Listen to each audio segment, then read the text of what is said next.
Yo, what's up, YouTube land? What's going on, guys? Scott here from the Mirror Point, where reality is checking itself. And today, the topic is going to be free will, nature, and objective morality. And you can see we've got the blue screen out here, like the blue sky. Yeah, looks a little better, hopefully. So yeah, I'm going to talk about that. How we sort of we infer that we have free will sort of naturally because of feelings. You know, that's why we deliberate, we choose, we regret shit, we learn shit, we take pride in shit, like our achievements. We feel guilt over our failures. We hold each other accountable. Our entire moral vocabulary includes words like responsibility, praise, blame, justice, because it's assuming this thing that we naturally assume, and it's called free will. And so a lot of people argue for it. Some people argue against it. Yet we all seem to use these same words. We all seem to get angry at people when they slight us.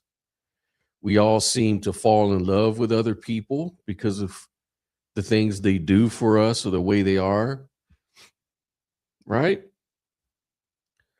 But you know, our limited inferences also don't always track reality, does it? Especially metaphysically.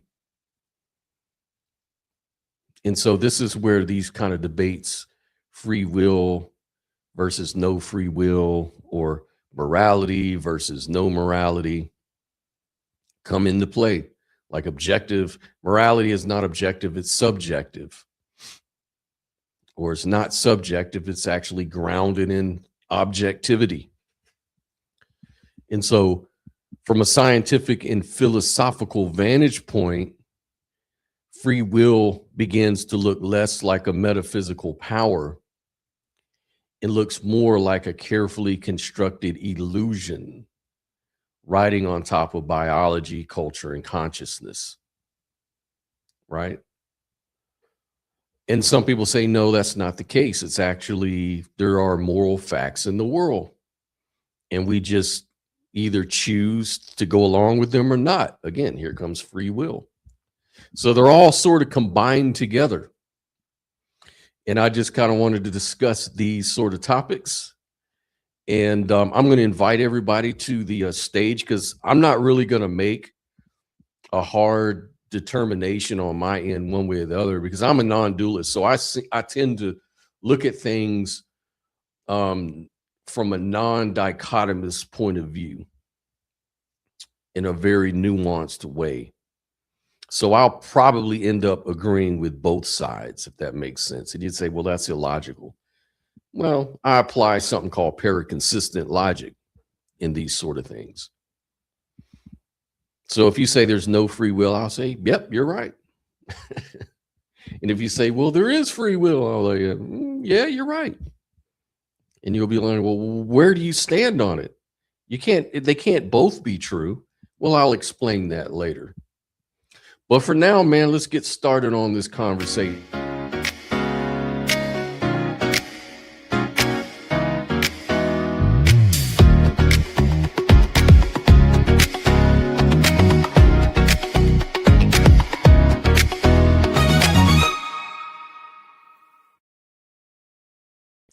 Hey, and again, guys, please like and subscribe to the channel. Join the community, man. I want to hear more voices. I want to hear more interaction from people. I want to hear what people have to say on all these topics, because we usually talk about where science, philosophy, intelligence, consciousness, all of these things sort of intersect. Spirituality, mysticism, all of these sort of things. We talk about these things. So please like and subscribe, join the community. And I'll get right into it. I'll just kind of share a few thoughts while people join. And in fact, I will put the link up here in the live chat. So in case you want to join the stage, when you guys come in, it'll be right there, right there. There it is. Just click on that link. It'll put you in the backstage, and I'll put you on stage, and we can discuss and hear your ideas about free will and morality and nature and things like that. Right? So yeah, I want to hear what you guys have to say, man. I have my own thoughts, so I'll go ahead and share what I'm thinking, because I'm a naturalist, right? I'm a naturalist. I believe that reality is that thing we call nature. That's kind of shorthand for reality for me. So let's start with something simple. So like nature expresses itself through forms. Trees express nature through growth and through the things that trees do. You know, wolves, for example, express nature through hunting and predation. The bees express nature through, like, what do? They form hives, like hive coordination. So like what I'm getting at is each organism is an expression of some biological intelligence carrying out strategies and goal setting, you know, within its morphological spaces. And the process of evolution has sculpted over millions of years these forms and then how they operate within their morphological spaces. And we humans are no different.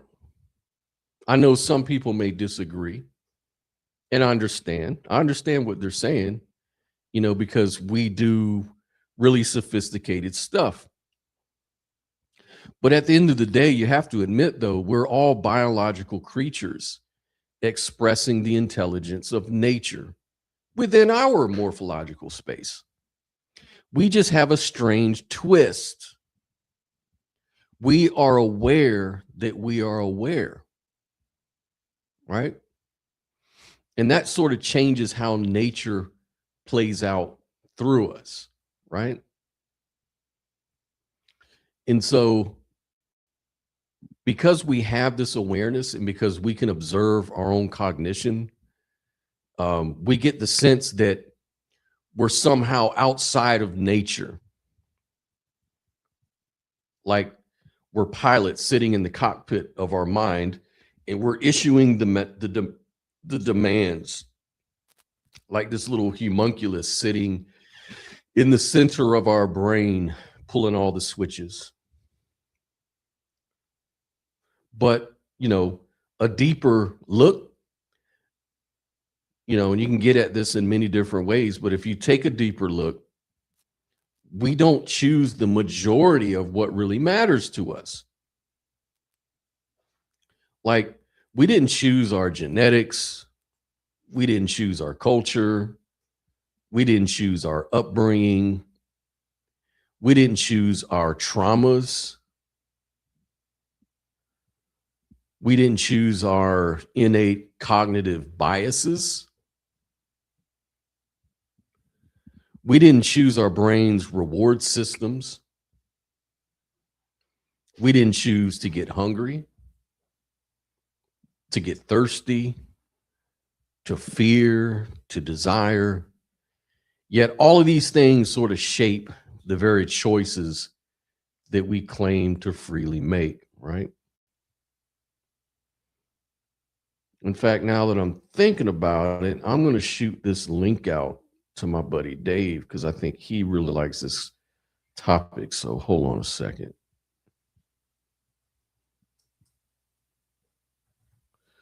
Join me, Dave. I love Dave, man. He has a lot of good thoughts on stuff like that. So I'm going to bring Nell on. Hey, Nell, how you doing? Morning. Good morning. How are we Our doing today? well, due to the storm, the clinic is closed, so I was able to join this show. Oh, cool, cool. So you work at a clinic, yeah? Endocrinology clinic. Oh, wow. Okay, I didn't know that. hmm Hmm. Medical assistant, help with diabetes patients, thyroid issues, pretty much anything with the endocrine system. Gotcha, gotcha. I understand. That's cool. I didn't know that. Like, yeah, it's cold even down here in Florida. It's like 31 degrees right now, which is like freezing for us, but we've been having a lot of warm days, Mhm. but I'm just gonna share a few thoughts, if you don't mind, really quick, and then I want to get your opinion on some things. So All I'm right. just gonna kind of lay out some things I had written out right here.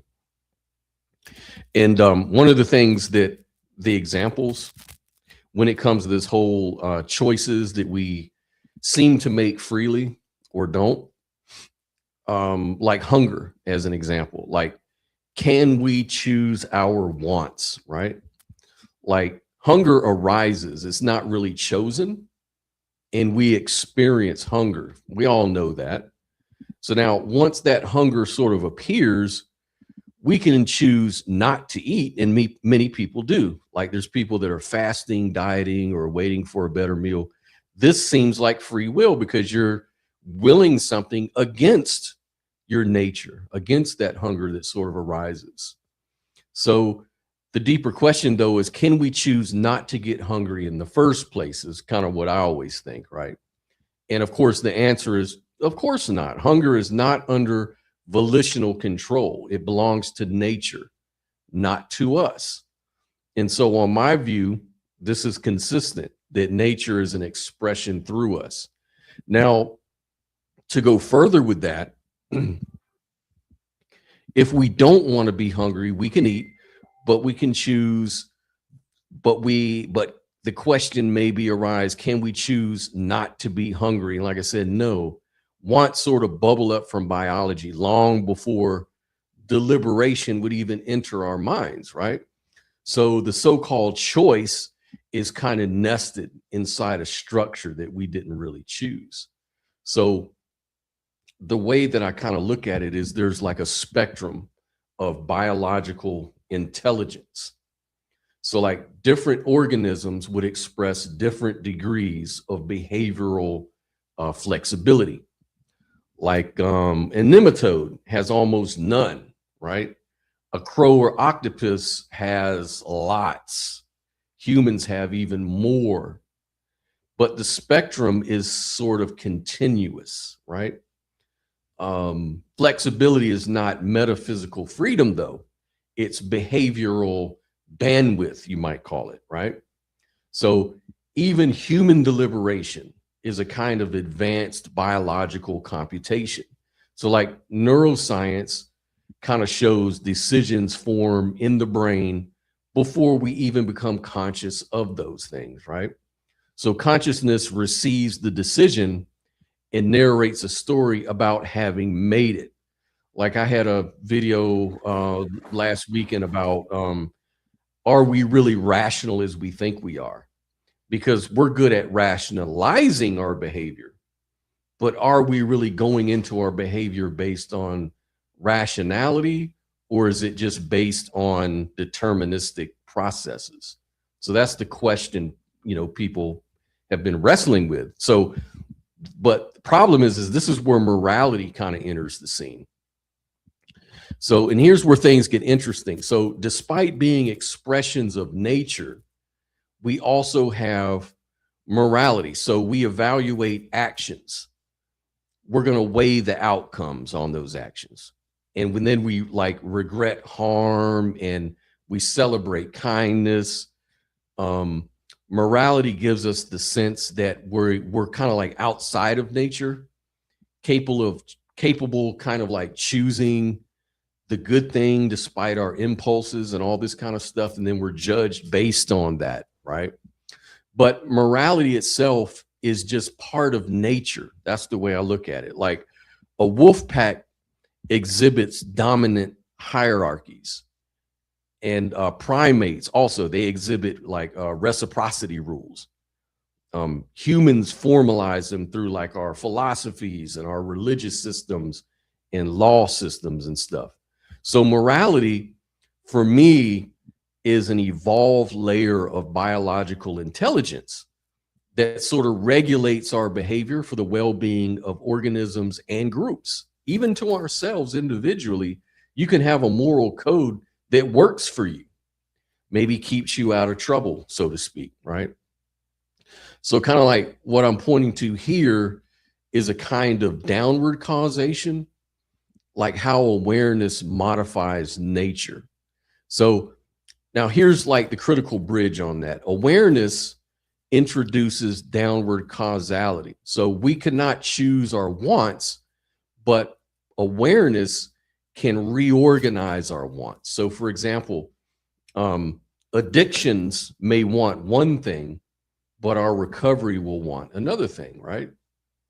Like anger wants retaliation, but awareness will want more restraint. Hunger wants, sugar levels to be increased, while health wants discipline, man. Let's stop. Trauma may want to avoid certain things, but our growth wants exposure, right? Fear would want comfort from the fear, but meaning wants to take a risk, So like this awareness allows the organism to sort of reprogram itself, not to escape nature, but to sort of rewrite nature from within nature itself. And this is not free will in like the magical sense. It's just self-modification. So it's biology sort of upgrading its own behavior through consciousness, right? And that's where we find all meaning and purpose and values and all that stuff. So I guess what I'm saying here is that if we were to argue for something like objective morality, I would use Valence as the ground of objective morality. So I would have to tie this in. So if morality is really fundamentally about minimizing negative valence or suffering and maximizing positive valence as well-being, then morality has an objective substrate in that case, right? So like pain is not a cultural construct. Suffering is not just an opinion, So in this way, valence has directionality. Like certain states are objectively worse for conscious systems. And this makes morality a navigation problem for conscious organism, not an arbitrary command, right? So under this framework that I'm kind of giving you, I'm saying that good means aligning behavior such that conscious experience moves towards well-being. And this works under idealism, but it also works under physicalism. It works under dualism, non-dualism. It's just that for me, idealism gives it a particularly elegant foundation because valence becomes intrinsic to consciousness rather than like a side effect of matter or something like that, right? So this would lead us into stuff like justice, mercy, and the end of blame, like to be more merciful, right? If free will is ultimately an illusion, then our system of justice must be reinterpreted, I think. Like punishment for sake of blame doesn't really make a lot of sense, but accountability for modifying behavior does make sense. And so mercy becomes necessary, not sentimental, because organisms act according to their internal conditioning and biological limitations. We don't excuse behavior, we just try to understand the cause. And so the goal, I think, in the justice system is really to help people, to reduce suffering, to modify their behavior, rehabilitation, elevate awareness, protect the community at the same time. And this is justice without metaphysical blame, right? which really solves nothing. It's very religious in its connotation. And so, like, for me, this is very empowering, and I'll kind of end it here. We become what we choose. So here's the paradox. The illusion of free will is kind of false, but the experience of agency is real enough to really matter. So we can't choose our nature, but we can choose awareness to restructure our nature. We can't pick our wants, but we can sort of change, change the organism who has those wants, if you will. So, like, we're not puppets. We are nature waking up to itself and learning to steer the car. This is what gives rise to this notion of morality, growth, meaning, virtue, responsibility, all these sort of things. So in a non-dual sense, the organism, like us humans, for example, we're not separate from nature. It's one of the ways nature expresses itself. And consciousness is nature becoming aware of its own patterns and modifying them towards less suffering and more flourishing. So this is kind of a far deeper form of freedom than metaphysical free will really offers, in my opinion. But those are just a few of my thoughts. I want to leave it there and let you give me your point of view on that, Neil. Well, I'm glad we can, a good starting point, I'd say, is we both can agree that we are not outside of nature. All of this is taking place within nature. And yeah, that I don't believe that there is a free will. Everything is deterministic, causes that we can look back to prior events and so forth and so on until we get to either a infinite regress, or if you want to just take it back to like the Big Bang, and then we can fast forward that to all the way to the present day. And and when it comes to like you said, like, we can't control our wants. We have our biological needs, and like, there are supposed choices that we have. Like you said, like, when I feel hunger, it's like I can either get something to eat, or if I am wanting to lose weight, I can hold off and do a calorie deficit. And that's what I actually am doing right now. I am on a diet. But it's like, is that, can you honestly call that free will as well? And it's like, well, that's just, to me, that's just a different want, and it's competing wants, and whatever you want the most is always going to win out in the end. So yeah, and this does go against everyday intuitions. Like, for example, this person Secreto 420 says, if you don't have free will, why are you talking? That's freedom of speech. So how do we answer that then? Freedoms. I mean, to me, I feel like it's they're almost making like a legal defense example. Like, for example, well, go ahead. I'll let you. Well, to me, that it seems like they're making a category error of thinking that just because there is no free will, then that somehow equates us to being just robots, without agency. And that's not what we're arguing for when we say we don't have free will. Right. Like, for example, let's say you were in a court and you had to lodge the insanity defense. The defendant should not be held morally or legally responsible because the behavior was caused by mental illness, not by autonomous rational choice.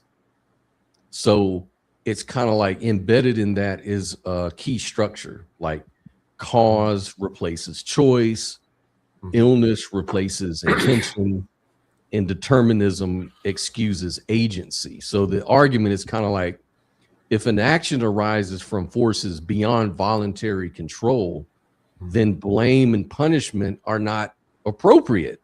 And the law would side on you for that. But if what we're saying is correct, then who really can be accountable for their actions? Well, here's the thing, and this person might not like the answer, but it's like, we're not logical beings, or even rational. And I would say that yes, if we were to take determinism to its logical conclusion, there would be no, you could not blame anyone for anything, and there would be no person held responsible for their actions. But it's like, we are, at the end of the day, we are social beings. Our evolution evolved us to be social creatures.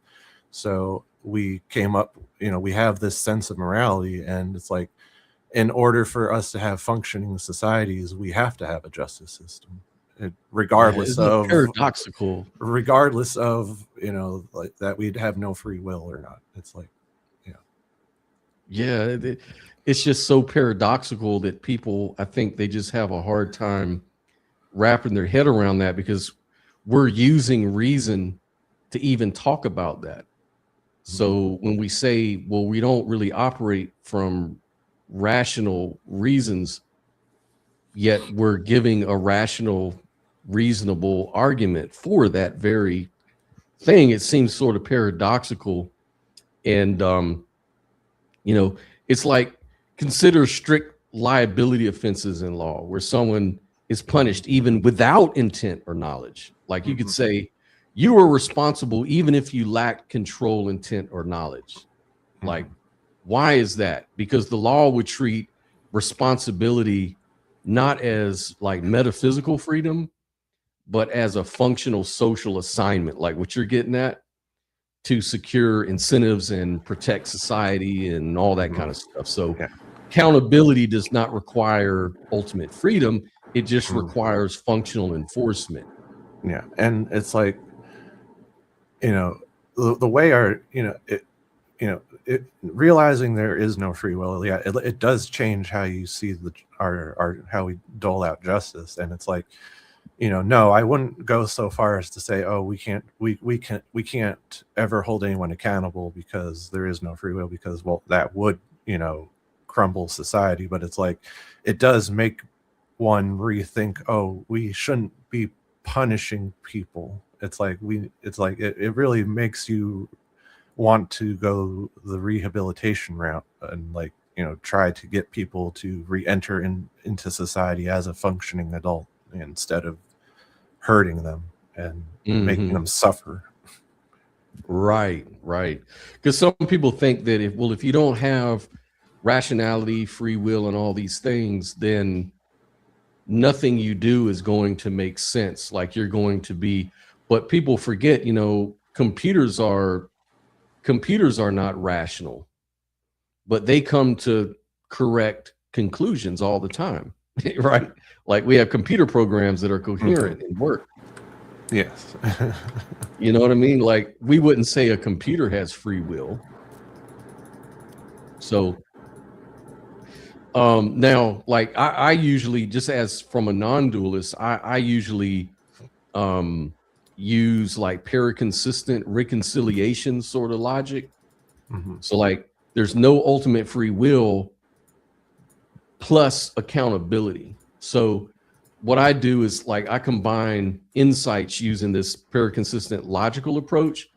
And this would kind of like allow me to hold two prima facie contradictory claims, but without collapsing the whole system of logic, right?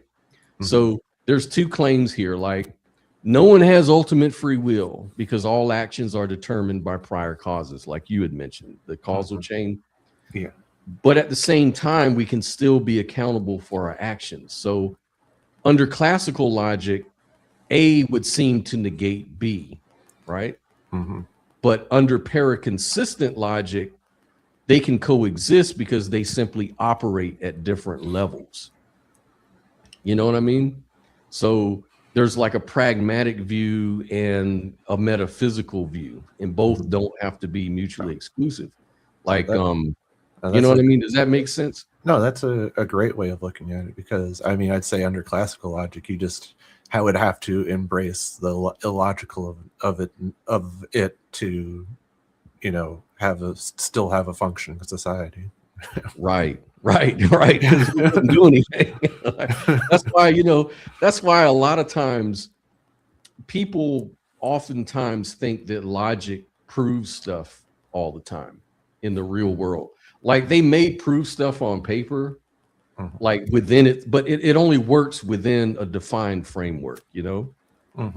But reality is not a framing, you know? Reality is very open and dynamic and ever changing. And so you have to consider all the different realities that exist and apply logic the best you can.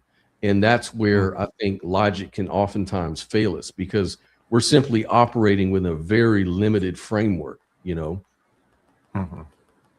and that can trip us up. We can start being delusional, like, you know, like assigning responsibility sort of like modifies behavior. It protects society. It regulates incentives. So at that level, accountability actually works as a control mechanism, right?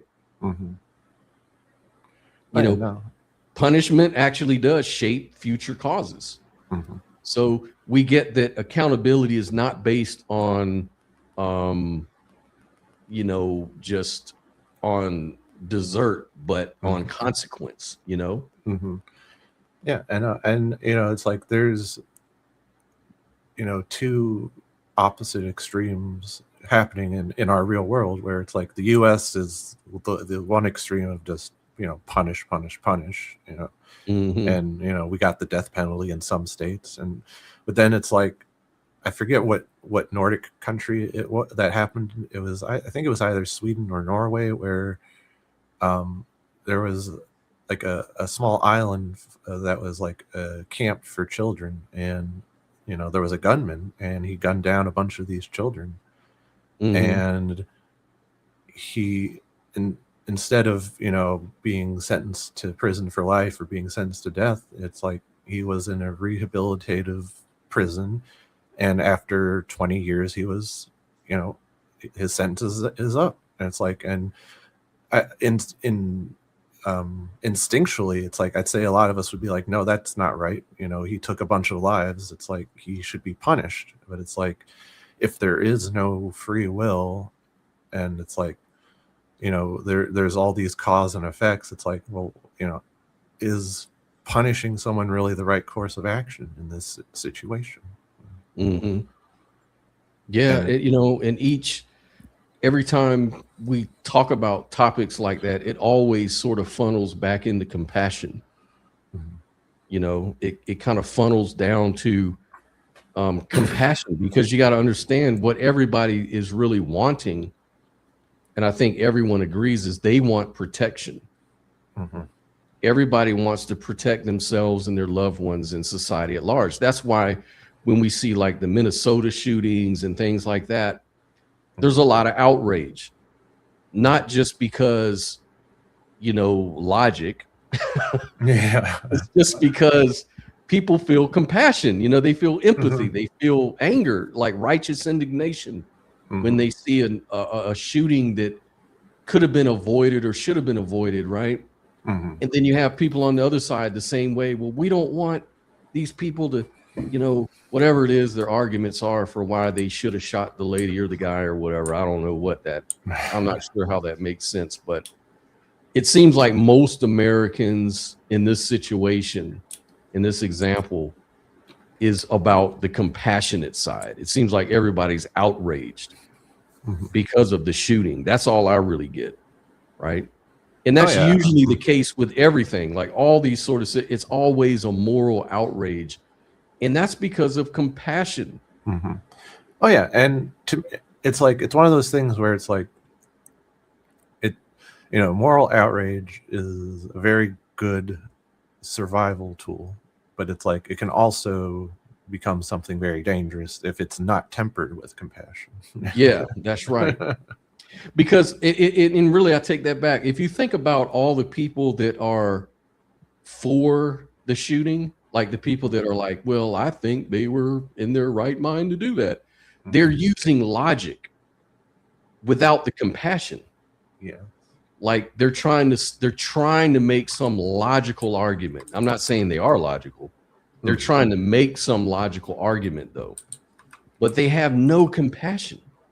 Like no one on the other side is thinking about this person's life was snuffed out and that it causes suffering of their family and loved ones, right? Who had nothing to do with none of that. And it's like, where's your compassion? You're just so embedded in your logical argument to justify things. But where is your compassion? And that's kind of the thing that I see. And like, and take that example. It's like, I want that, ICE agent held accountable. But at the end of the day, it's like, do I want to see him suffer for the rest of his life? It's like, no.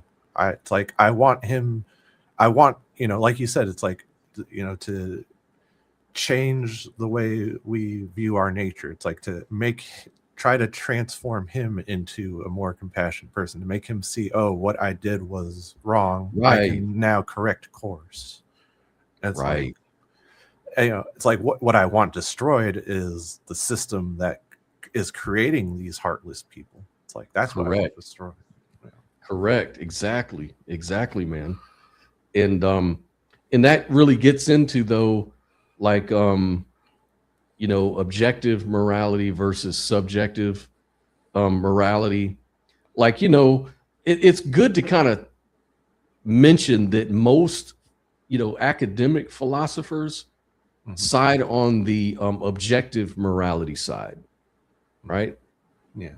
And like this weekend I was watching my friend Objective Ethics and Mark Reed debate on the subjective morality versus objective morality, right? And there's each in this case it just seems like a very strong argument for subjective morality though. Oh, like, yeah. I mean, I remember the last time I spoke with Objective Ethics, he did, he's opening my mind to want to look into this more. But it's like, I would say that I'm still in the camp of subjective, morality, and we can discuss that and get into that. Yeah. Because as a non-dualist, like an idealist, I would ground morality, of course, like everything else, in consciousness, right? And consciousness is subjective by nature. It's a first person sort of experiential reality, right? That's what it is. That's why we have this hard problem of consciousness. Like, we're trying to understand consciousness from a third party scientific methodology, which is just kind of like a category error, right? So that's part of the reason why that's a problem. And so because of that, and because everyone's so aware of that, this is why it's natural just to say, well, that just means morality is subjective. Well, and this is where I'm gonna come at it from. It's like, to me, it's morality seems to have been a product of evolution. So, and maybe that's a difference between with idealists who might say that no, morality is intrinsic to nature itself, and so maybe there's some conflict between our views there. I don't know if you agree with morality like just being intrinsic to consciousness, I guess. Would you say? Yeah, like I kind of see it like both are true. Like there's aspects of both. How you doing, Dave? I'm glad you joined, man. Oh, he just dropped out. Damn it. Damn. But, yes, like and I think if you were, are you familiar with the academic philosophers that argue for objective morality? Are you familiar with any of their arguments at all? I would say it's just very surface level. It's like it's one of those things where it's like, all right, I've been given, some books that I should read. I just haven't gotten around to reading those books. So Right, right. I find that a lot of people are not. Like, part of the issue, I think, is that so many people are familiar subjective argument, which is so intuitive. I'm not even gonna lie to you. It's so easy to argue for subjective morality. Hey, Dave, how you doing, sir? Good morning. Yes, I'm having trouble staying in the app because yes. Good morning. How are you guys? Doing good, man. Doing good. Glad to What are you discussing here? Yeah, so we're discussing free will, nature, and objective morality.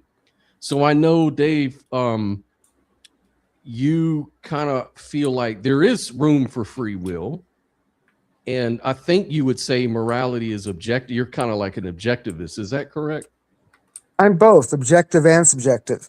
I'm a dualist, or non-dualist. So I always look at both sides. Gotcha. Yeah, I'm the same way. I see. That's what I was talking about today.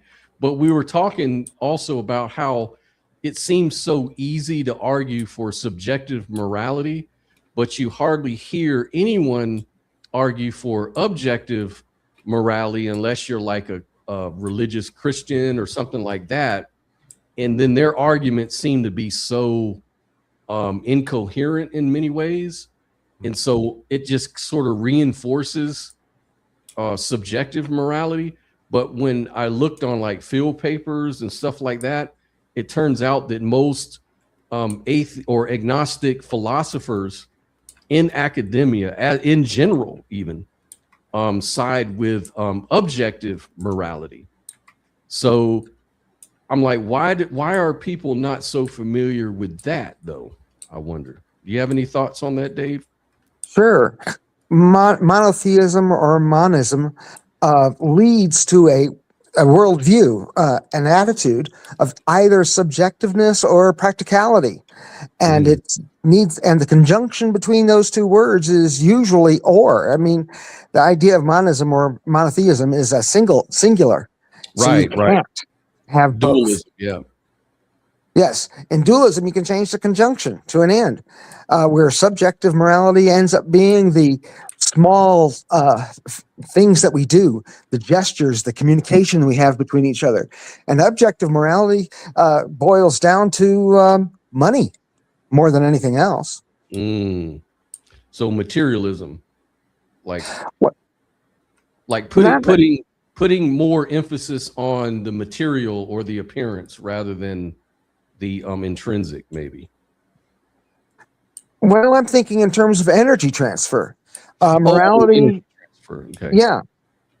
Morality tracks like any form of any energy transfer, as does money, munitions, and chemical, electrical, mechanical, electromagnetic, nuclear, and thermal. They are all forms of energy transfer, as I see it. What do you guys say morality is? Yeah, so I went through a whole thing, and basically morality for me is an expression of nature, is ultimately what it is. It's just nature expressing itself through a system. Like for us, it would be human morality. So like human morality would be expressed through our laws and our religions and our belief systems and things like that.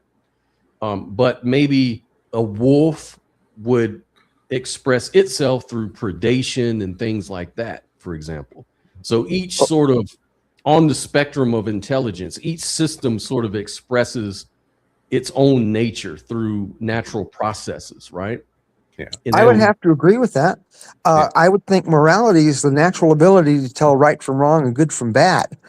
And it is species specific, in my opinion. So I would have to agree with everything you just said. Yeah, and for me, I would, mostly agree with what Scott just said. It's like it's a natural occurrence. it is a result of, constant evolution, and, it is different for, every species. And I would just say, like, it's like, it's at its core, it feels subjective to me because, well, it's a feeling, it feels right, it feels wrong. And then from that, if we're, when our, for, human morality, it's like, we can, be like, hey, I'm feeling this way towards, murder, killing someone. And then it's like, okay, so all of it, there's this overlap of a bunch of people saying, yeah, this feels wrong. And so, then we can all agree this is wrong. And, from that, we can start creating objective frameworks of morality, is how I see it. Yeah. I have to totally agree. I think I try to phrase a description of morality as the evolutionary characteristic that helps us live in large groups with minimal suffering and hopefully minimal conflict. And that would definitely agree with everything you just said. So we're in total agreement there. Everything in the human mind has to be felt to some degree, and we can reason, of course, and there's these terms like intersubjective, but I see objective as the confirmation of an intersubjective question more than anything else. And yeah, you're right. You're right. That makes a lot of sense, actually. And this sort of, like, in a way, grounds morality in a objective way, in one aspect at least, that of, like you said, a feeling. Everyone is operating from a feeling, and of course feelings come from consciousness. And so when you ground it into that, and these are objective facts about the world, like, it's just an objective fact that I'm conscious and that I'm feeling, right? Yeah. But and we get confused because a lot of people feel different. A lot of people have different and so sometimes it's easy to confuse it and say, well, that just shows that it's subjective. But I guess we need to define what makes something subjective. Like, if we are just determined, we have no free will ultimately in that sense, then what would it mean to be a subject? well, would you agree that that you have to have some forms of confirmation to have true objectivity? Isn't a transaction, in fact, a true objective thing, because you actually have a receipt, you actually have goods for sale, or you actually have a benefit. So Yes. yeah, so there has to be that correspondence with objectivity, with the outside world, and a reconfirmation. This is the process actually of science. If you go up to a candy bar and you say, I think this will taste good, and you take a bite of it and say it tastes good, haven't you really done an experiment? And then if somebody else does it and agrees with you, don't you have a consensus? I mean, it is as simple as that, isn't it? Well, I can't argue with that. Also, I think Sophia, okay. she showed up. How are you doing? Hey, how is My buddy, everyone? man. Good. Doing all She is right. my favorite mystic. Hello, Sophia. Yeah, man. Hey, The mystic's Dave, I view love on you this. too. That's what we need. We need a mystical view. We've been going back and forth with the intellectual arguments. What does a mystic say about free will and morality? Well, well, I would say from an idealist standpoint, which is my view, it's very limited. You're just basically consciousness expressing itself. So that's how I see it. You're just an instrument. Right. That's what we were all kind of saying. And as far as morality, though, if that's the case, then is our morality just an expression of the instrument? No, it would be an expression of consciousness, but it would also be, I guess, rules and regulations, for the, if you look at the physical reality as an interface, then there need to be certain rules. Like, think of the interface as a vehicle for consciousness, and certain conditions need to exist for consciousness to use that vehicle. So those are what we could refer to as the immutable laws of nature, right? So just because we can't know all of those laws or quantify every last one of them in a lab doesn't mean that they exist, right? And so I would say objective morality, it exists, but morality can be subjective. Does that make sense? No, you're not. You're like me and Dave. You're a non-dualist in that way. So Oh, and before Sophia got on, I was gonna want to yeah, go clarify, ahead. like, what do we mean by objective? Because it's like, to me, that's different than something being an absolute truth. Because it's like, it's an objective fact that the Earth orbits the sun, but billions of years from now, that objective fact could change, and then Exactly. so. Mm-hmm. I agree. I agree. And it's an objective fact that the Bible says the Earth is flat. So you're wrong. Oh. Well, Hey, checkmate. Joe. Hey, the Earth is flat. I'll argue that one. Okay. Yeah, I can argue both. Actually, Yeah. the Earth is flat. If it wasn't flat, then how the hell am I walking around? Well, I'm not falling up. if we go by Tolkien's Middle Earth, Yeah, the world was once flat, but then became round. So that's right. So it's both. Yeah. Seems like things just change as our perception changes, right? There you go. Yeah. Do you want to hear the engineering perspective? Yep. What's Sure. that? Okay. Flatness is the characteristic of being a unit in any particular coordinate system. Therefore, yes. Relativity. Okay. Yes. Yeah, that throws everything off, Dave. Thanks. Sorry. Yeah, relativity does a number on all this shit because everything is what it is just relative to other shit, which a lot of people say that, and that's kind of an idealistic notion because relativity and probabilities and all of that stuff is kind of defining the underlying, isness of reality, so to speak. So that's a good point. That's a good point. And I guess that ties into morality in a way that Sophia was just saying, like, it's kind of like depends on how you look at it, Well, there's various coordinate systems we use as engineers, and most people know some of them. The basic ones, XY plane. Everybody knows about the XY plane, right? Everybody knows Pythagoras' theorem. That kind of flatness? No, not quite. But the Earth seems to be flat in a sphere. And so in spherical coordinates, r, theta, and phi, it is flat. It is just the particular shape happens to be a sphere of flatness in that particular coordinate system. Yeah. We also use cylindrical a lot. Have you ever seen a soda can? I mean, so those are our basic coordinate systems. So it is. Yes, I'd have to agree. So in other words, you're kind of like saying you're pointing out in a way a classical logical failure, like because in classic logic they'll say, well, no, that can't make sense because that's a contradiction, Dave. Either something's flat or it's not. You can't have both at the same time. That's what you call a contradiction. But you're saying that it's kind of like a paraconsistent sort of thing where you're saying, but that's only in monism. That's only in monism or monotheism. That's not true with us, with dualism or non-dualism. Right, right. In dualism and non-dualism, it works fine. It's consistent. Yes. So that's this most important point. Also, love comes into this as well. One thing I haven't said I want to say something I've never really said in a chat like this.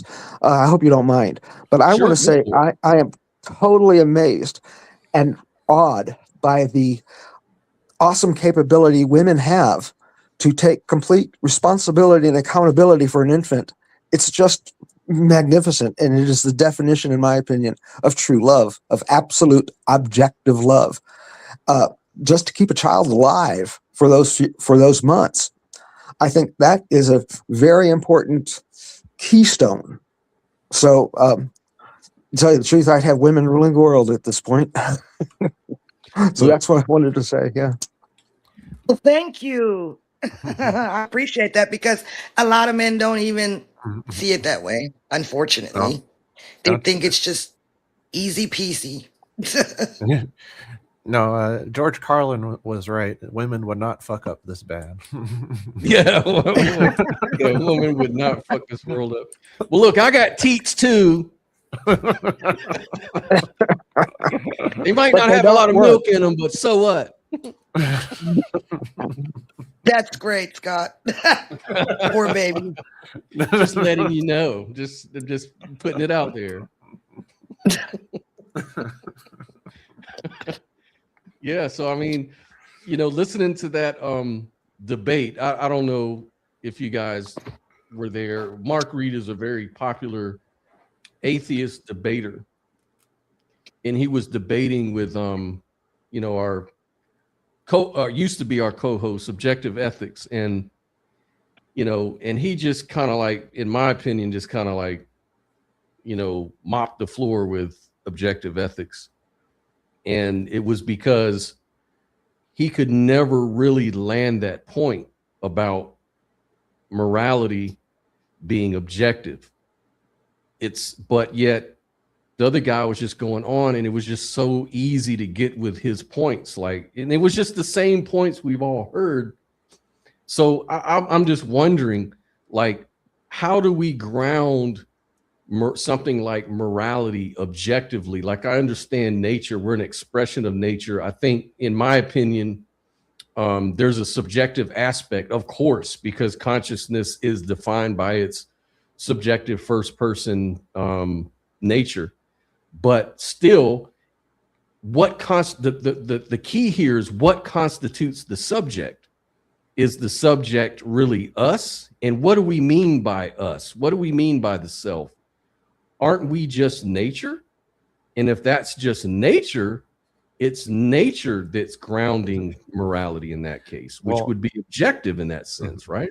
Well, I feel like that's where, non-dualism can be limiting. It's like you kind of have to take on a dualistic perspective for it to make more sense, because it's like, oh, well, if we're just nature, what does all of this, all of this is just unimportant. Mm-hmm. Yeah. So it's kind of like that leads to the notion of God for me, and the way it does is because even though we are natural, our minds, that emergent property from our brain, gives us our unique perspective, and that unique perspective we have to defend well enough to keep us going. So I call that the divine spark. So, and I say nature, I say God is everything natural, at least, because I simply add myself or mind to the world around me, and each of us does that, and that's a sliver or the divine spark, and it keeps going from there. But the point is that I try to make sure I mimic the female characteristic of taking absolute responsibility and accountability for what I do. But if there's no free will, then how are you accountable? We were talking There's free will. I got free will. Sure I do.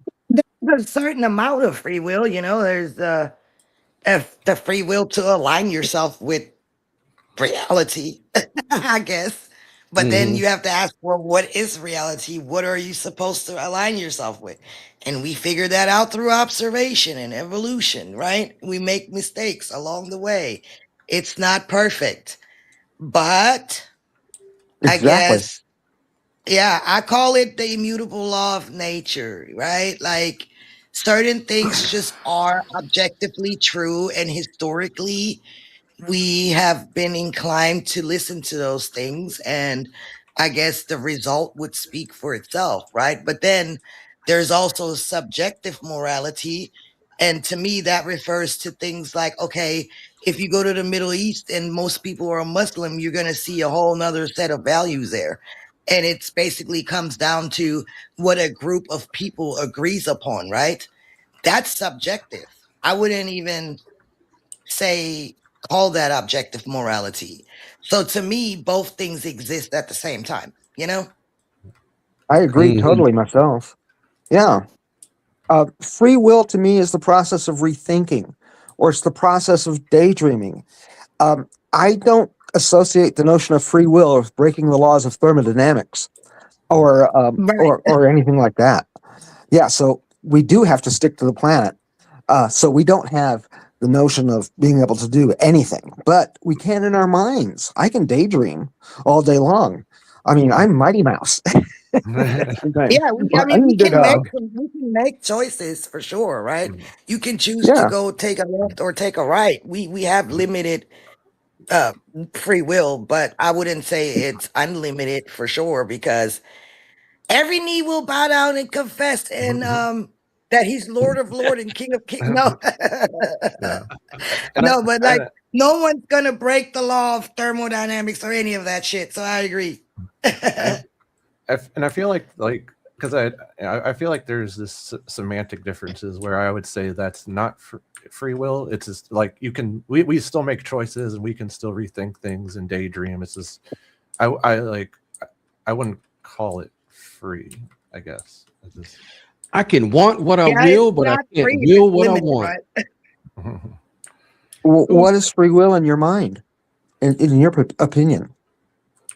well, to me, it's like free will would be like you could have done otherwise, and to me, it's like that doesn't seem like that's possible. Like Yeah, like yeah. the fact that we can like after the fact something happens and we can reflect on it and be like, man, I wish I could have done that differently. It's like that to me, that gives us the illusion that we could have done it differently. But it's like if we rewound time, it's like to me, it's like it would just play back exactly how it happened.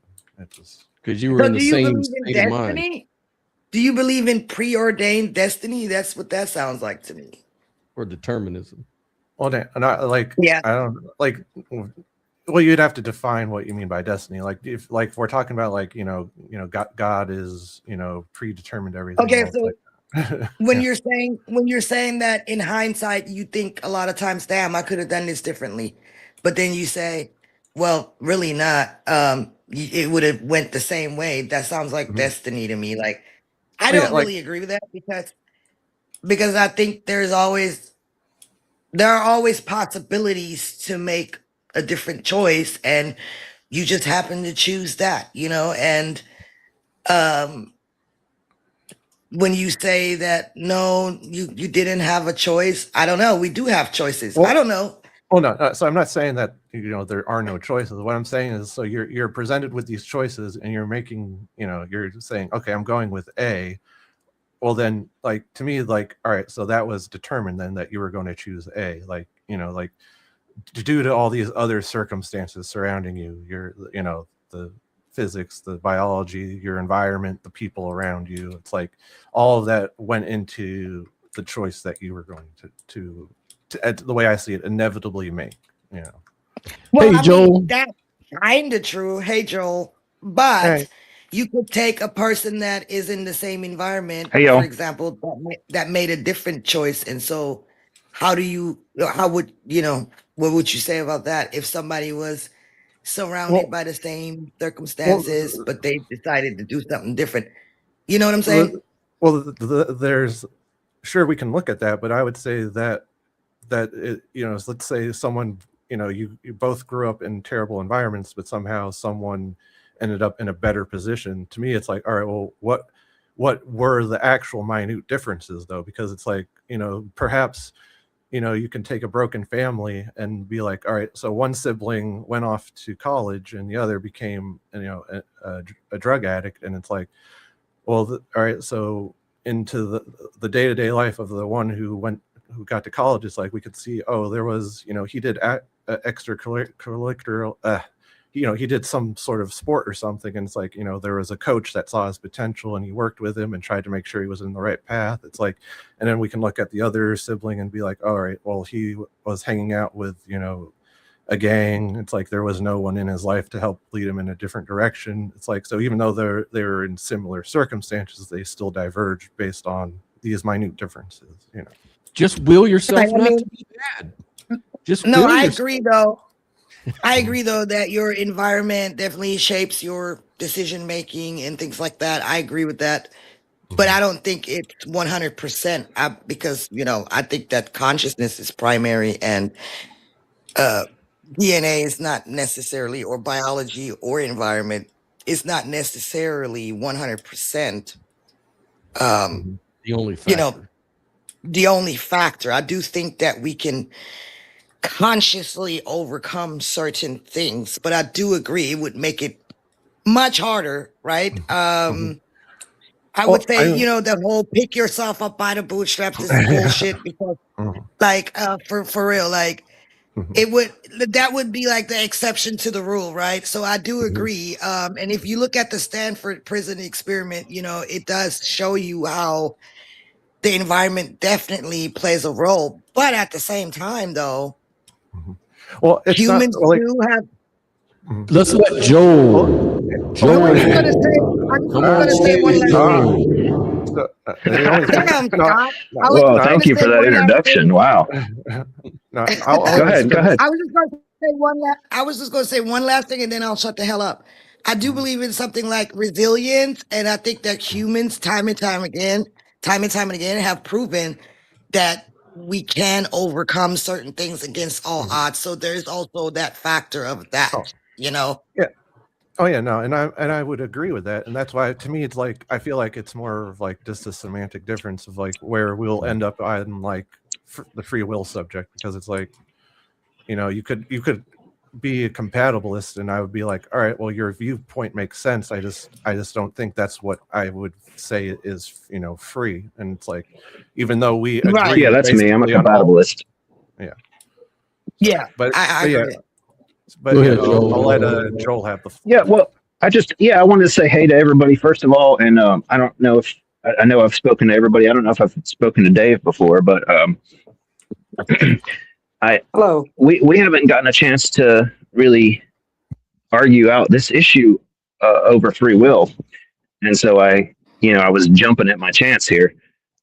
Hmm. Well, one of the things is that this definition of free will that talks about the past tense, like could you have done otherwise, is one that I agree is incompatible with determinism, and I accept determinism, and so that's why when I talk about free will and that I believe it exists and that it is compatible, that's not what I'm talking about. I had typed up my description of free will in the chat, but it's something like the ability to act on one's own values, will, what you desire your goal is. If you are able to act in accordance with your goals, then that ability is what we're talking about when we talk about free will in any important sense. Okay. So yeah, I agree too. Like the way I look at it, I couldn't imagine, at least I can't imagine, if I went back in time and let's say the time that I chose to do X, I think I would have done the same thing, because if I went back in time, I would be in that same state of mind, in that same state of ignorance, in that same state of wanting what I wanted. So I'm not sure how I would have really chosen any different, but that's kind of like I'm just expressing the state of my brain and body at that particular time, right? Yeah, So yeah. So I agree that like there's no way to think that you would have done otherwise. Looking back at any choice that you've already made, the thing to notice looking back is that you acted in accordance with your values and goals. Like you said, what you knew, the tools at your disposal, you acted on that freely. There was no other agent imposing on your will, right, either to right. influence like if there's a God that's making you want to do something, then that's not free will, right? Because it's not your But will, it's some other agent's will. Mhm. but what if you did something really fucking stupid and you felt it when you were doing it? You knew it was stupid, but you did it anyway. Have you ever done something like that? I mean, I Yeah, have. for sure. Like you knew it, Yeah, you felt it, and you fucking did it anyway. You had the information. So looking back, sometimes I could definitely say, man, I did this shit anyway, and I knew it was wrong, or I knew it was stupid. And I don't know. It seems like I Well, could have made a different choice. well, what do you draw from that? What do you draw from that in that situation you didn't have free will? Or I would assume that you had some other reason that you did it. Yeah, I think that there was probably something that I selfishly wanted, or maybe it was a fear-based decision, or Sure. I think it comes down to having disregarded something, more so than Mm-hmm.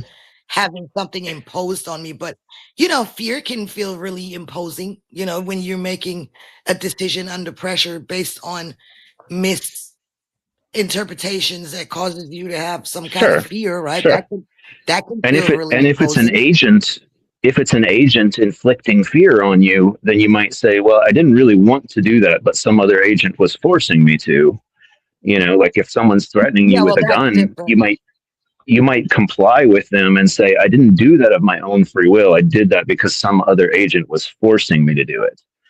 well, But in the is absence of some other, let's But I guess say we can have that internally going on with ourselves, like within that's what ourselves. I was We can about to have say. things.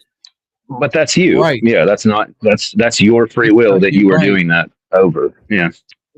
Really, Right. there's a key thing that question I keep coming up with, like, so is nature the agent? Because if we're just doing what nature has us do, and when I say nature, like the nature of our being, like just the situation, like our brain state or our body state or the needs of the time or whatever, if nature is just expressing itself, then who really is the subject here? Who really are we talking about when we say against my will? Like, whose will are we talking about? And so, you know what I mean? Like, maybe the whole question, this is where the tension comes in, because we're saying, well, I did what I did because I was determined by nature. Well, that is a bit incoherent on that view, because it's like, well, who is the I versus the nature if all you are is the expression of nature? Are you just the experience of doing shit? Or what is the you in this case? Well, the question of identity is, of course, a fascinating one. And one of the most fascinating things about it is how, before you start thinking hard about it, you assume that it's simple and straightforward. And then as soon as you start thinking hard about it, you're like, oh, wow, this is a lot more complicated than it seemed on the surface. I don't think raising those issues is necessarily helpful for the consideration of free will, unless you just want to kind of shift the whole conversation in that direction. When I'm talking about my free will, I'm talking about myself as opposed to everything else that exists. If you kind of say, well, that's hard to kind of define or whatever, that's fine. I'm aware of those problems, Yeah, because I it's would kind of like say you're that, saying that you don't exist. You're almost like saying, well, when I think about me, I'm just kind of thinking about, me, but upon deeper inspection, the identity problem comes in.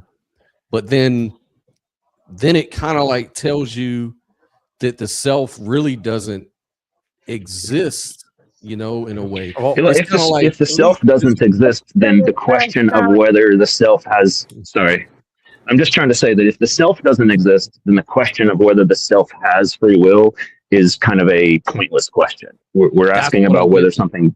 Right. Okay, That's what I was see, that's getting. what I'm saying, is that that's just a shift in topic to, does the self Right. exist? It's not Right. digging into whether free will exists for us. And we and- have the experience of being selves. You know what I mean?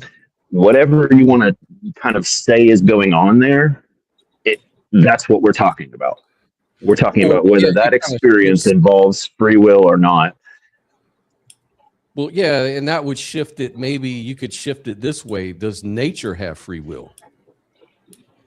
Well, but see, that's a appeal to a kind of a category that either includes everything, including us, or we're using it to distinguish, the things that exist from ourselves. But, if it includes us, then certainly it includes things that have free will. What do you think, Sophia? I'm so confused right now.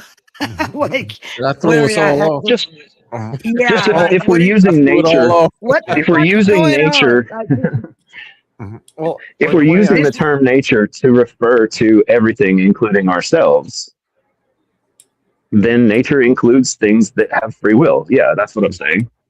and I feel like Is Descartes right? Say that again, Dave. Is Rene Descartes right? Correct? I think, therefore, I am. Descartes, Yeah, that kind of Descartes thing. said a lot of things. Descartes said a do lot we of have things. free- He so was a do we have dualist, free though. will? Mhm. Joel, so do we have free will or not? That's what I'm confused about. Yeah, my position, Sophia, is that we have free will. But I also am a compatibilist, and that means I also believe in determinism. I just think that they are compatible with each other. So is And that I like was saying that we saying- have? Is that like saying we have limited free will? Our free will can be limited by anything that constrains us from doing what we want to do. But that isn't not having free will. The point is that you have free will. You're just not. You're being constrained somehow. So it's limited. No, well, your ability is there, and it's only limited by the constraints of reality. So, like gravity constrains you from being able to float off into space, but Your will to You know, float the- into space is there. well, you could Yeah. you could want to fly around. I think a lot of people might want to fly around for fun, but you know what I'm saying is that, like, if you wanted to, you'd say, well, I can't. Does that mean that my will is constrained, or my ability to act on my will is constrained? Our ability to act on our will is often constrained by outside things. And those things can be agents or non-agents. Like, I don't think gravity is an agent, but like also someone could come up and lock you up or tie you up, right? Keep you from doing what you want to do. And I'm saying those things constrain our actions, but they don't constrain our will, right? Yeah. That's so interesting. That's an interesting take. I wouldn't would call agree. that. So I wouldn't call that free will, though. I Well, agree. it's From a not. Like, dualistic for point of view, instance, we do have free if- will. Go ahead, Dave. From the dualistic point of view, I think we all agree that we do have free will. The problem seems to be when we decide to look at things in a monistic or way, then we don't have free will. So Right. it comes down to your basic viewpoint of either monistic or dualistic or non-dualistic. can you that about explain right? why that is, Dave? I don't follow. Why is that? Well, I'm a determinism, except for free will and transcendent properties thereof. The idea is that I am constrained because of time, because of the flow of energy, because of thermodynamics and system stability and chaos and stuff like that. But in my mind, I can go anywhere. In reality, I can make choices. So moment to moment, we agree that I can choose what I want to do. And is the question of, can I go back in time and change what I did? I can certainly see mistakes I've made. I certainly can do that. But I can also take responsibility and accountability for my choices. And not having free will removes that ability. Does that make sense? Well, Yeah, it makes I followed most of what you said and agreed with it, but I wondered when you said that it was these things were necessarily tied to dualism or monism, that it made me Well, wonder, why is that you think that? well, in a dualism, you have both determinism and free will. In monism, you either have free will or you don't. You either have So, determinism or free will. I mean, so it's the so conjunction game wait, between the are you two. talking? Are you talking when you say dualism and monism? Are we talking about in the ontological fundamental sense, or are you just saying if there's two things that are happening in any area, we're going to call that dualism? I'm talking in the ontological sense. Yes. Okay, Yes. so if there was just all one kind of substance, whether it was a mental substance or a physical substance, you're saying on either one of those things, free will would be impossible. Yes. If everything is just one thing, and then there Mm-hmm. is no free will. But I contend that Why? there is no such thing as everything is one thing at this point. There was and there will So be, but there isn't you are a now. dedicated, committed dualist, is what you're saying. And a non-dualist. I'm both dualist and non-dualist. Oh wow! All right, I'm gonna have a hard time knowing what you mean then. Well, yeah, as a it's hard to non-dualist, I see describe. grouping. I see emergent groups having their own free will. I think the government has its own free will. I think a church has its own free will. The congregation has its own free will, and so do individuals within it. I think it's very important to give credit where credit may be due to a grouping. And I feel non-dualism points to grouping more than it does to individuals and emergent properties. Does that make sense? No, I don't. I don't necessarily associate any of those things with the the ontological positions that we're talking about. Uh, this is kind of like when somebody says, "Well, if you're a non-dualist, then you're going to have this view of morality or how to treat people." And I'm kind of like, I just don't see it. How you get from one to the other. To me, it seems like what we are talking about in terms of free will is something that we're either experiencing it or we're experiencing something that's fooling us into thinking we are.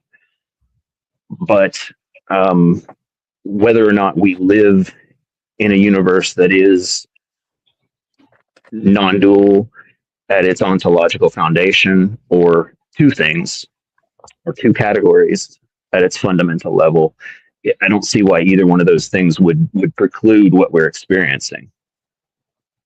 If we Well, why could, then can't I we would say, simply oh well, change then we that must be conjunction in. to an and? Say that again. Why? I don't understand why it has to be one or the other. I understand that. I don't see why I can't have determinism and free will. I do. Even in your own statement. I believe in both I of them. That's what I was gotta saying. I That's gotta called agree with Dave compatibilist. because That is called compatibilism. It's not called dualism. It's called compatibilism when you believe in both determinism and free will. That's my position that I was describing. I kind of agree with Dave Okay. Thank though. you. I Um, stand corrected. I know Go ahead, I agree Sophie. with Dave because, like, as y'all know, my LFM model says that consciousness within itself has the quality of physicality. So I don't deny any of the rules of science or physical reality. So I would say that free will is definitely limited, and it's limited in two ways. From a physical perspective, it's limited by outward constraints, right? Like gravity or whatever keeps you from flying off the planet, etc. But when it comes to like other types of choices that involve consciousness, that can also be limited based on the level of your awareness. So I would say two things exist at the same time as well. So I kind of agree with Dave.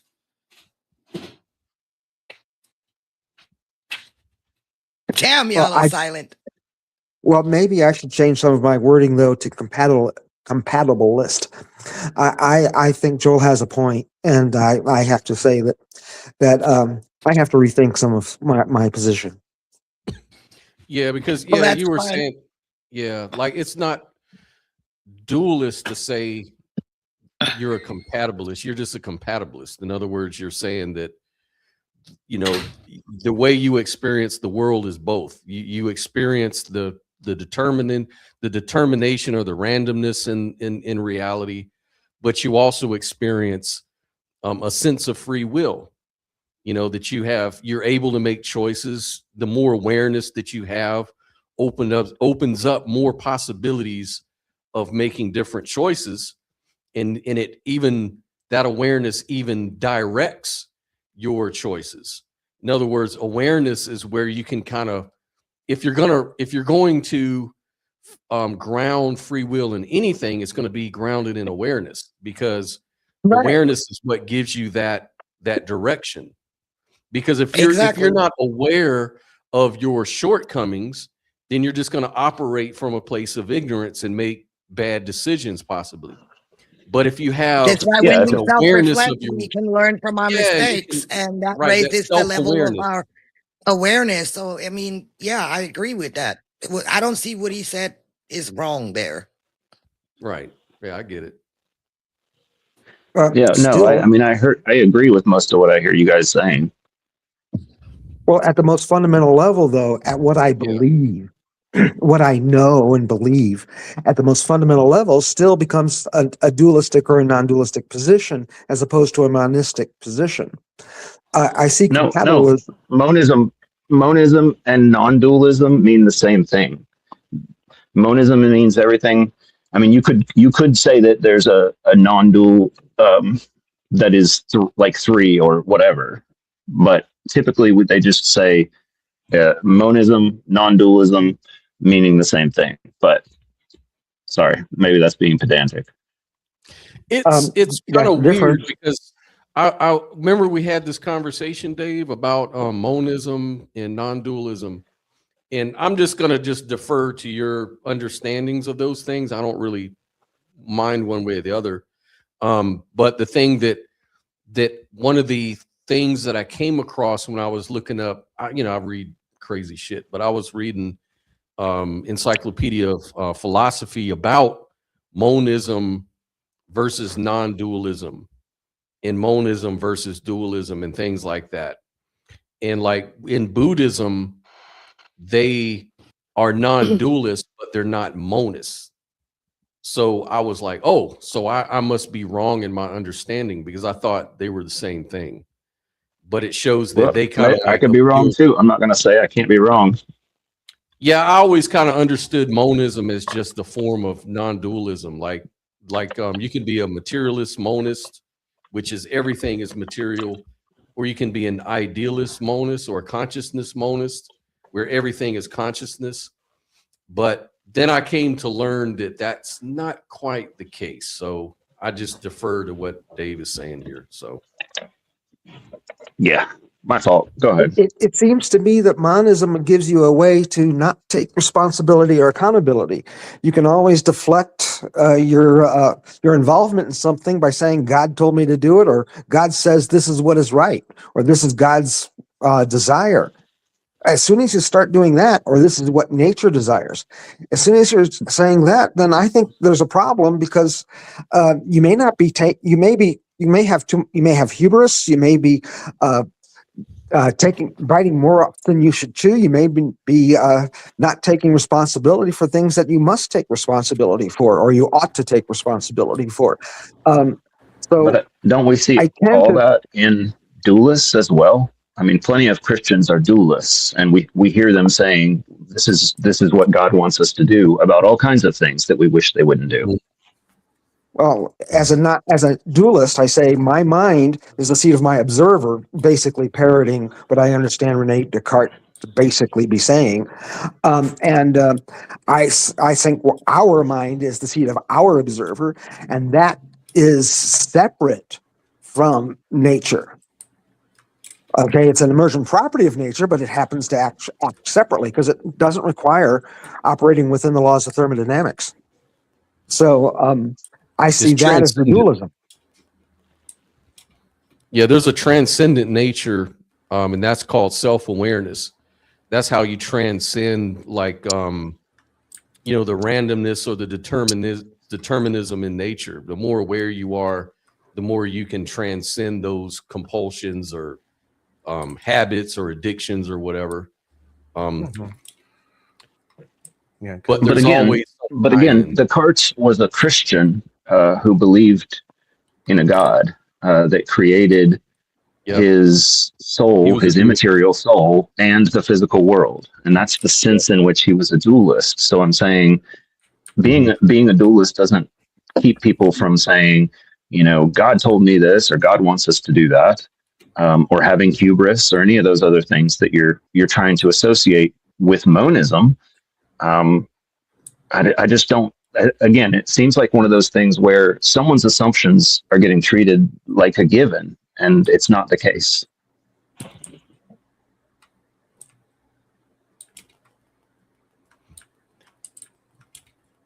Okay. So there's a disparity in our terms and our definitions. So I guess that's a epistemological difference. Well, if it's just a semantic difference, you're saying, what do you think the difference is?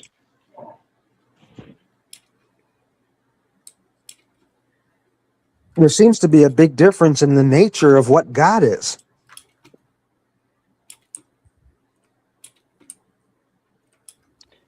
Well, I'm not a believer in God. I'm someone who's commenting on what I understand Descartes' position was, that he was a believer in a God and a dualist.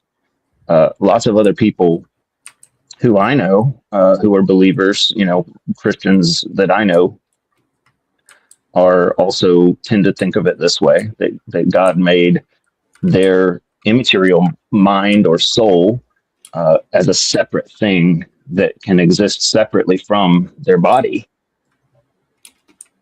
Right. So That's cool by me. I don't believe these things. I'm just saying that you're kind of acting like someone has to be a monist to be a Christian and say, God told me to do this, or God wants me to do that. God says, hate gay people, stone gay people, or burn witches, or whatever it is, right? And I'm saying, no, those are dualists that are saying those things for the most part.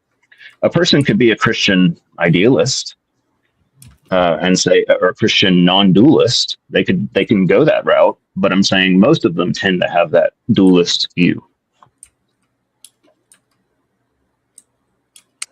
I have to rethink some of what you're saying. I really do. Yeah, because I see that a lot of terms have to be redefined to actually get at the truth of the subjects that I hear. Again, from what you are saying, I can understand what you are saying. It is not the same as I have understood.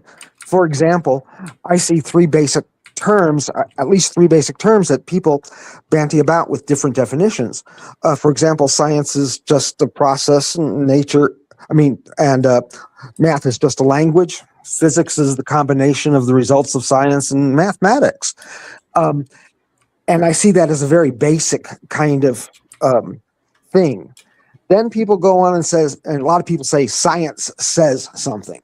Well, science doesn't say anything. They're looking at what nature says because the science, the process revealed it. Method. Yeah, it's a method. Yes, the philosophy of nature might be science. I've heard that before, and that makes some sense to me too. So again, it depends on other definitions to get to these definitions, as I see it. I see our dependence on our natural world, though, to be key. And I see the most basic dualism to be key. I can see that we have each of our consciousness, but we also each get hungry. So that hunger has to be accounted for in our basic thinking process. We can't ignore that.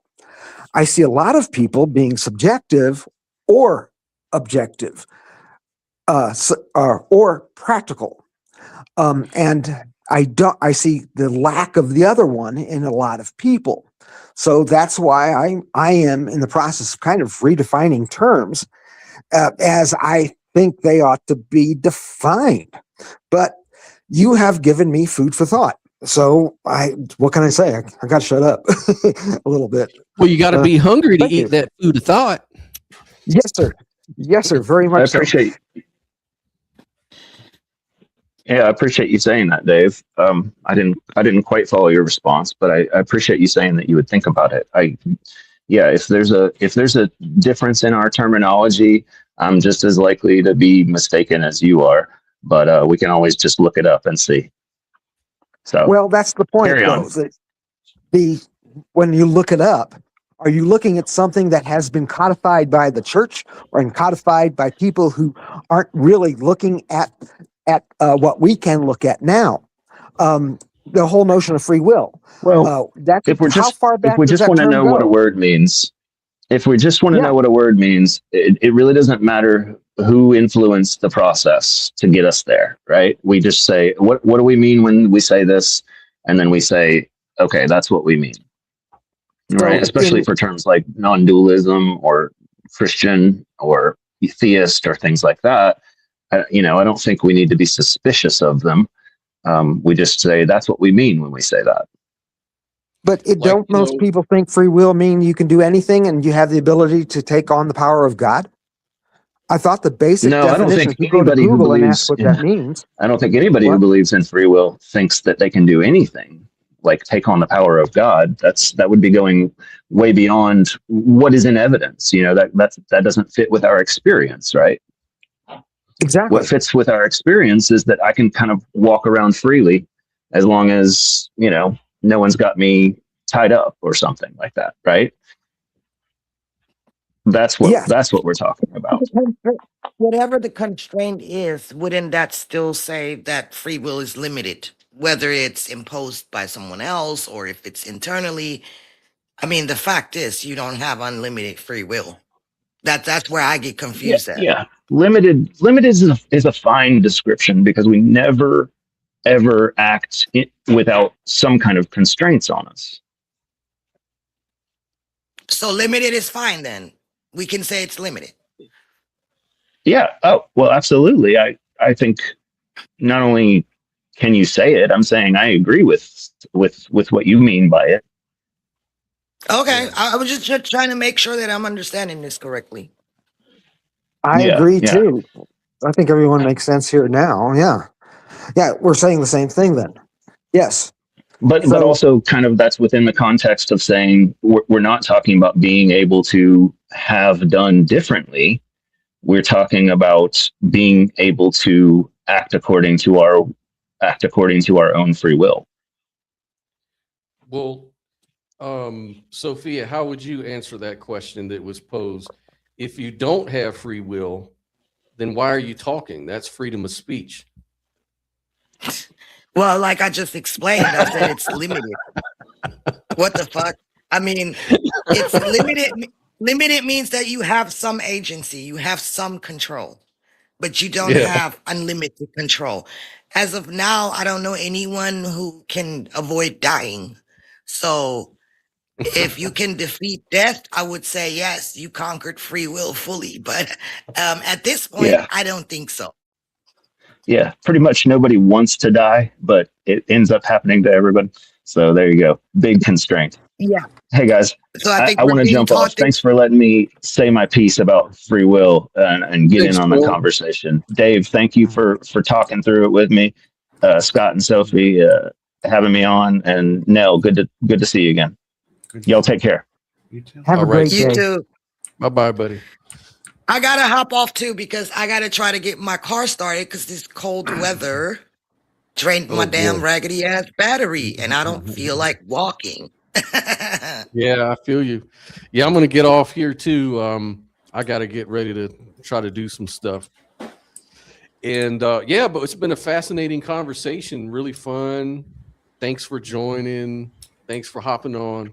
Appreciate you, Nell and Dave. No problem.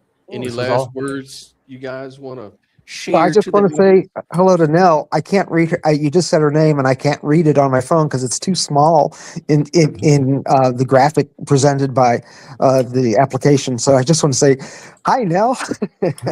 Hey, Dave. No, this is always a fun topic I love to discuss with you guys. Yeah, man, it is. And I know Joel says that no one wants to die, but I disagree. So. Yeah, I would love to. I mean, it's like I want to enjoy life to the fullest, but to me, immortality is overrated. Yeah, it can be scary. Could you imagine living for 1 billion years? My God.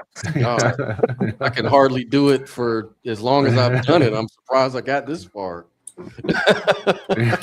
Like, oh my goodness. All right, guys, I'm gonna get on out of here. Y'all have a good one, man. You too. Have a great one. Bye-bye. Right. See ya.